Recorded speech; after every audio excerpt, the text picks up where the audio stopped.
Amígdala. Aí, mas e você já usou pó?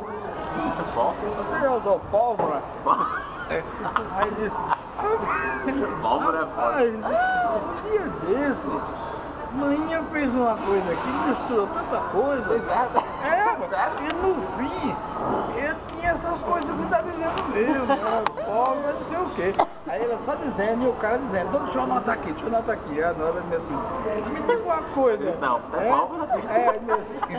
Aí ele não chamou pra derrotar, né? Mas é a terceira vez já. Aí ele me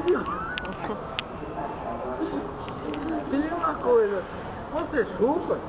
Aí ele dá uma parada assim e diz, peraí, qual é o seu nome? Me diga o seu nome direito aí. Ele diz, é o Dr. Bosco, mas rapaz, é você de novo.